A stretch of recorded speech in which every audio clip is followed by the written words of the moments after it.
Hey there, everybody. It's Christine. Welcome to day 6 of Scrapbooking 101 here at Paper House Productions.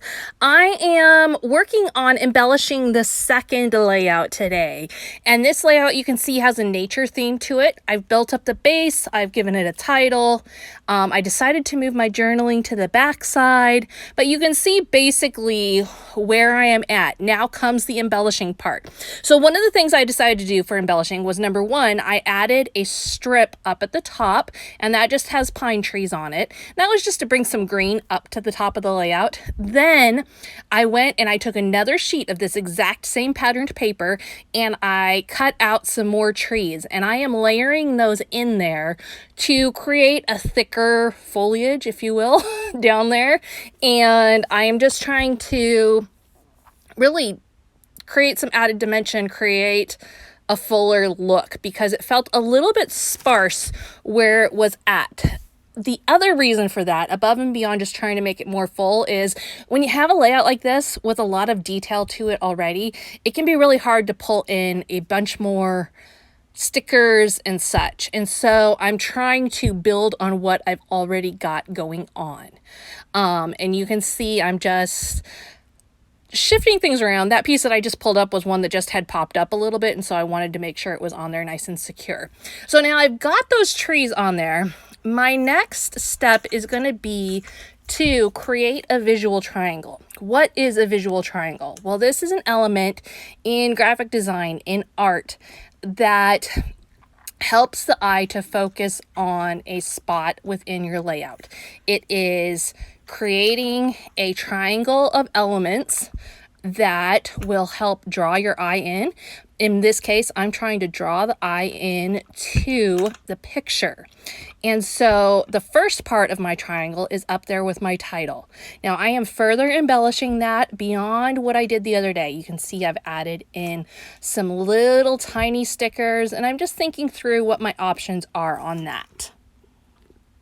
You can see I've also started a second part to my triangle. So down there on the left-hand side of my picture, I have got a few 3D stickers that I am building a cluster of elements onto.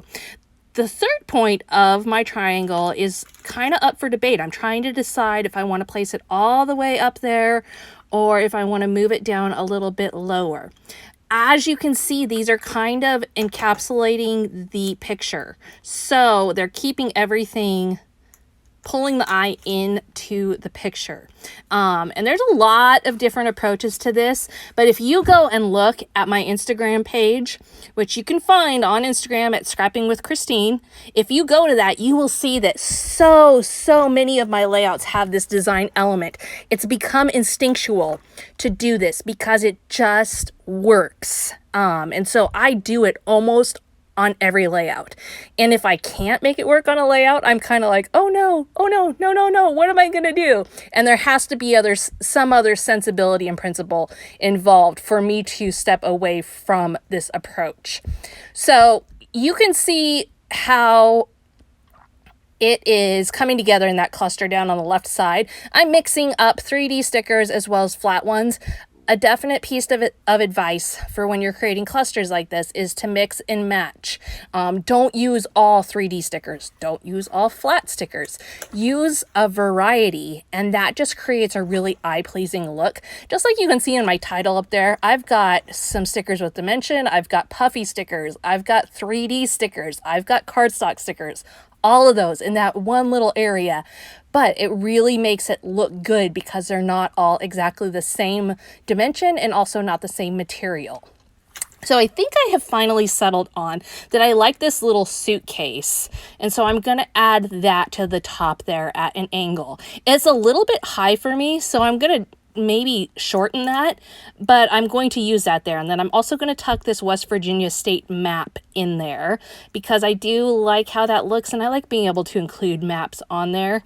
And I'm going to probably maybe tuck a word or some other little elements within there. Now this piece that you see in my hand right now, these are little puffy stickers, and you can see like the biggest one is that tent there, which is not big at all, but it goes all the way down to those small ones. Like I have those little golden leaves up above West Virginia. Right now, I'm just adding a few little pine trees as an additional accent on that one. And I am going to go ahead and pull this up. Now, one of the things I love about Paper House 3D stickers is that you can disassemble them, deconstruct them, and make them shorter if you want to. Sometimes I really want the height. Sometimes I want them to be a little shorter. So I'm just going to pull that back 3D foam off of it and go ahead and add a little adhesive to the back side and put it back on there. And that'll just make it a little shorter and not quite as distracting in this case. It was just a little bit too much up there for the whole layout. It was a little overwhelming. So now I still feel like this needs something, but not really more stickers. I feel like I'm good on the stickers. I've got enough words on there that I don't want to add any more words and go overboard. So what I'm going to do now is I'm going to pull out some twine, and this is some burlap twine, and I am just going to play with how to add that in because I feel like it has a good nature outdoorsy feel.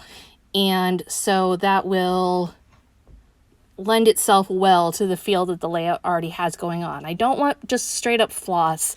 That's too structured, too refined for this layout. I think it needs to be something a little rougher. So I've got this twine, and it's just a straight up jute twine. You can see the color, everything about it has more of a rustic feel to it. And I'm just going to cut off a piece and kind of toss it on there and see what happens. And sometimes that works out really well. Other times you have to kind of make it go in a direction. But like right there, that looked really good. Like great, just a great movement and feel to it, and it just sits really nicely. The next two are not going to go as smoothly. I'm going to have to mess with those ones a little bit more. But what I'm going to do is, again, add those pieces to my visual triangle in all three spots.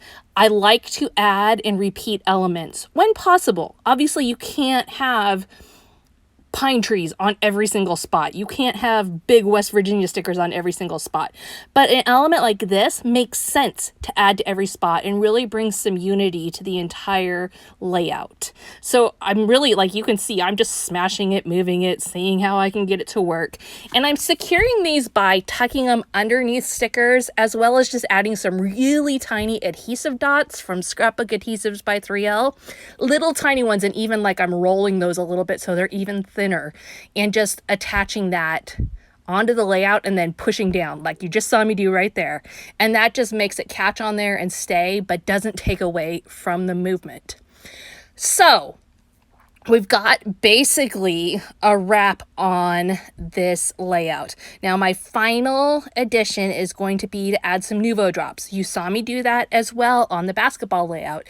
Like I said, I love to add Nuvo drops or enamel dots, just a little splash of circles and dimension as a finishing touch.